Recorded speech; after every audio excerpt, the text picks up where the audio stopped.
मैं रघु नेवरे, नागपुर। बीएफए और एमएफए मैंने नागपुर यूनिवर्सिटी नागपुर से किया पेंटिंग में। बचपन में मुझे फिल्म देखने का बड़ा शौक था।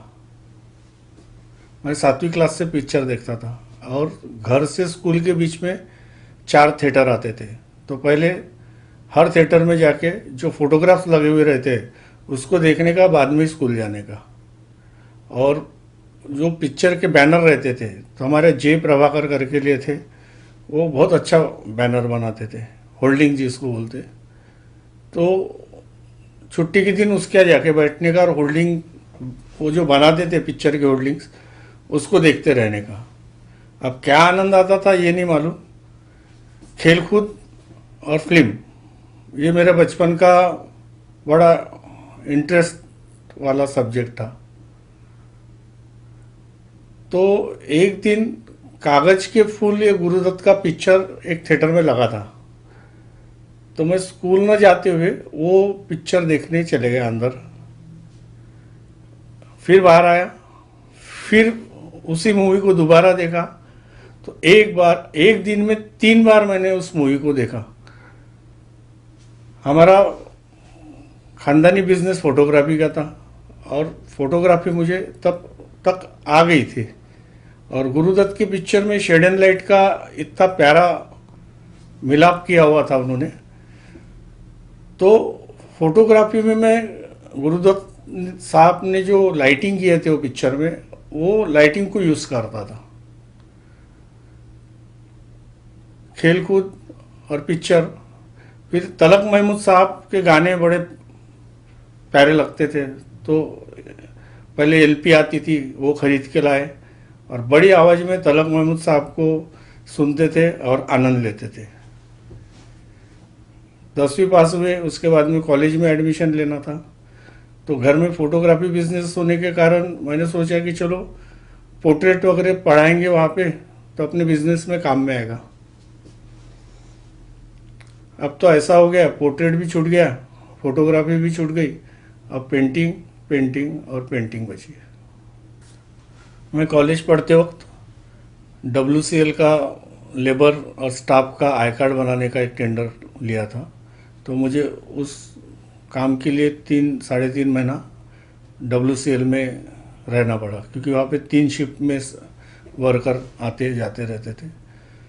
तो वहाँ से आने के बाद वो जो मैंने देखा था, जो फील किया था, उसको पेंट किया था। और मीडियम ऐसा था कि जो डामर रहता है ना, तारकोल जिसको बोलते, रोड बनाते हैं जिससे, वो मीडियम में मैंने काम किया। तो क्योंकि उनके पूरी बॉडी काली दिखती थी मुझे, चेहरे काले, कोयला काला, और उनके सर के ऊपर एक घमेला होता था हमेशा।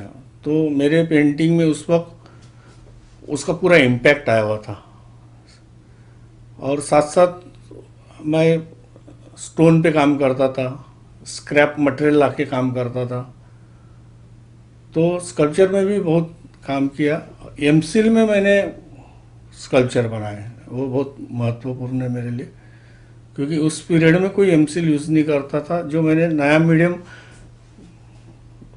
ढूंढा था कि एमसिल में क्यों ना स्कल्पचर बनाया जाए, और स्कल्पचर में भी काम किया। बाद में स्ट्रीट वॉल पेंट करना स्टार्ट किए। जो अयोध्या कांड हुआ था उस वक्त हमने ऐसा सोची कि एक पोएट लेने का, उसकी एक कविता, और साथ में अभी जो हादसा हुआ है उसको पेंट करना है। तो 10 फीट बाय 300 फीट की वॉल थी। मैंने मजाज को लिया, उसका शेर ये था, न हिंदू मरा न मुसलमान मरा, इंसानियत के जुब्तजू में इंसान मरा। और वो पोएम लिखे और एक 10 फीट का पेंटिंग बनाए। वो देखने के लिए रज़ा साहब ने वहाँ पे विज़िट किए थे और बहुत सराहा था। और आम जनता ने भी ज़्यादा सराहा था कि ऐसा हो गया था कि पूरा ट्रैफिक जाम हो गया था, पुलिस को आके ट्रैफिक को निकालना पड़ा था, और बहुत अच्छा इम्पैक्ट हो गया था वो। तो ऐसा जो जो मुझे हादसे मेरे सामने आते हैं, वो मैं पेंट करता हूँ। हमारे घर का कुत्ता बस के नीचे आ गया था, वो भी पेंटिंग मैंने बनाया। मुझे घूमने का बड़ा शौक था, अभी भी है।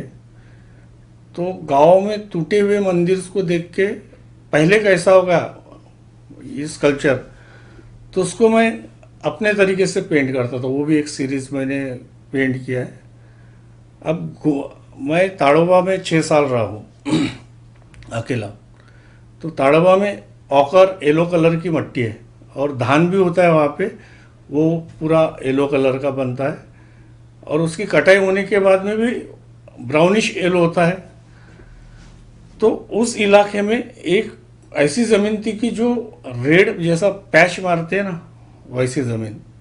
और फिर मैं उस दूसरे गांव के तरफ गया तो रेड रेड रेड, तो मैंने रेड रेड ज़मीन मुझे इतना भा गई कि मेरे पेंटिंग के अंदर वो रेड कलर की छटाएं ज़्यादा आती है। मैं बॉटल खाली होने के बाद बेड के नीचे डाल देता था। तो एक बार पूरा बेड के नीचे सब एम्प्टी बॉटल्स जमा थी, तो रात को हमने निकाले उसको बाहर। तो उस पूरे खाली बॉटल के अंदर एक 90 का भरा हुआ बॉटल मिला और सब बॉटल मैंने सामने रख के देख रहा था। तो मुझे ध्यान में आया कि कंटेंट को बहुत वैल्यू है। आकार तो ठीक है, खाली है, लेकिन आकार है खाली है, कंटेंट नहीं है। तो मैंने बॉटल सीरीज के ऊपर काम किया, कंटेंट के ऊपर काम किया और वो भी अच्छा असर आ गया। हमारे महाराष्ट्र में पंढरपुर है जहाँ लोग लाखों लोग जाते हैं। तो मैंने सोचा कि चलो यार अपन भी चलते हैं। तो मैंने video camera, steel camera, sketch book सब सामान लेके निकला। तो मैं आगे के स्टेशन पे जाके वापस आता था ताकि वो मुझे आने वाली पूरी पब्लिक को मैं देख सकूं। मैं स्केचिंग करता था। एक जगह थोड़ी बरसात हुई, बूंदाबांदी स्टार्ट हो गई, तो मैं कैमरा होने की वजह से ऐसा शेड में जाके खड़ा हुआ। तो वहाँ पे स्ट्रीट पे कुछ शॉप्स थे, वहाँ एक लेडीज कुछ सामान खरीद रही थी झुक कर ऐसी। पीछे से एक बकरी आई और उसका जो जोड़ा रहता है वो उसने निकाल लिया और खा लिया। तो मैं पंढरपुर से वापस आया नागपुर और दोस्तों के साथ शेयर किया ये बात। तो मुझे यार गोट फार्म चाहिए, बकरी का स्टडी करना है। तो एक दोस्त का गोट फार्म में गए। मैं 2-2.5 महीने वहाँ रहा, बकरी को नहलाता था, घुमाता था, उनको अलग अलग नाम दिए और वापस आ गए नागपुर। आके स्टूडियो में कैनवास वगैरह स्ट्रेच किए। 1 महीना हो गया, कुछ सूझ ही नहीं रहा था क्या करना है क्या करना है। एक बार मैं ऐसे ही रूम में बैठा था तो बीबी आके मेरे पैर पे अपना सर रखी और कुछ हुआ था प्रॉब्लम।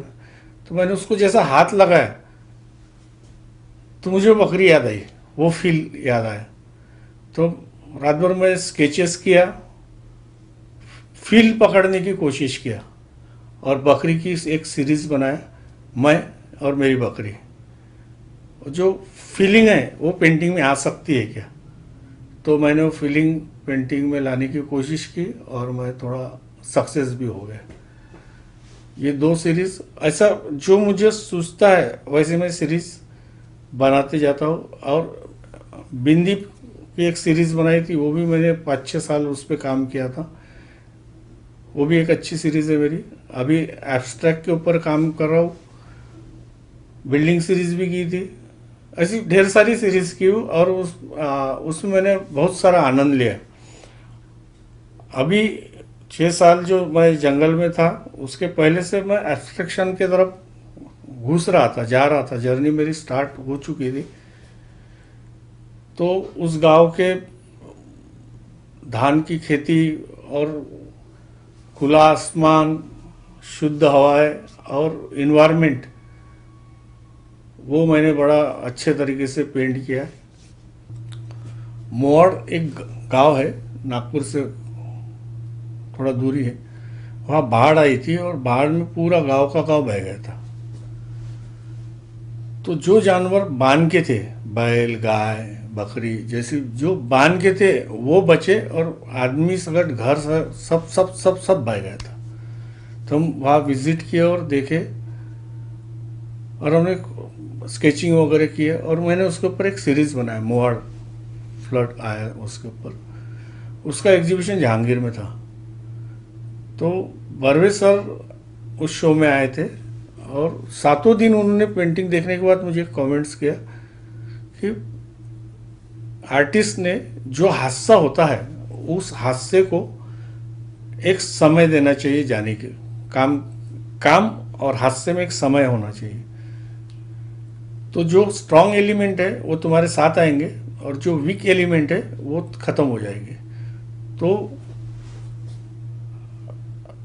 काम करते वक्त ये ध्यान में रखना चाहिए कि जो हादसा हुआ है उसमें का स्ट्रांग एलिमेंट कौन सा मेरे साथ आया है और उसको पकड़ के काम करना चाहिए। तो बर्वे सर ने एक बहुत अच्छा मेरे को मार्गदर्शन किया है। और हमारे गुरु थे काशीनाथ साहब, उन्होंने तो आर्ट फील्ड में सब्जेक्ट कैसा लेना, सब्जेक्ट को कैसा बांधना पकड़ना, ये सिखाया है। आर्ट फील्ड में सर्वाइव करना इतना आसान नहीं है। लेकिन एक बात उसमें ये भी है कि अपने जो खर्चे उसको कंट्रोल में कर लो। और कलाकार का तो खर्चा ज़्यादातर उसके मटेरियल में होता है, कपड़े में कम होता है। लेकिन खतरनाक स्ट्रगल है। और वो बोलते हैं ना, सोना जितना तपता है उतना ही उसको निखार आता है।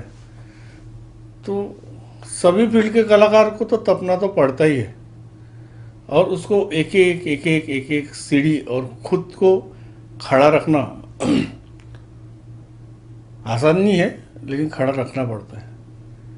और मैं बाकी कलाकार मित्रों से ये कहना चाहता हूँ जो अपकमिंग है कि आपको अगर लगता है कि मुझे खड़ा लाइन मारने में मज़ा आता है या आड़ा लाइन मारने में मज़ा आता है, तो दुनिया कुछ भी बोलो, तो खड़ा लाइन मारना है तो खड़े लाइन मारना है। एक समय ऐसा आएगा कि कोई भी बोलेगा ये लाइन तो इसकी है और उस लाइन में इतनी मास्टरी आएगी कि एक लाइन सब बाया कर देगी। तो अपने आप पे पूरा भरोसा रख के पूरे ताकत के साथ दिल से काम करो। और कौन बोलता है ये अच्छा है बुरा? कोई पेंटिंग अच्छी बुरी नहीं होती, वो समय बताता है ये अच्छी है या बुरी है। और कलाकार जो भी निर्मित करता है वो समय के बाद प्रेजेंट में तो काम करता है वो, लेकिन समय के बाद का काम करता है। तो उस कुछ समय जाने भी देना पड़ता है। वो जिस दिन वो समय आता है तब तो उसको वाह वाह हो जाती है। लेकिन काम करना चाहिए। और अगर तुम फुल टाइम अपने आप को काम में डाल दो, ये तो ऐसा है वन वे ट्रैफिक वाला लव है। आप प्यार करो प्यार करो प्यार करो, सिर्फ तुम्हारे काम पे प्यार करो, वो काम तुमको इतना सारा कुछ दे देंगे कि बस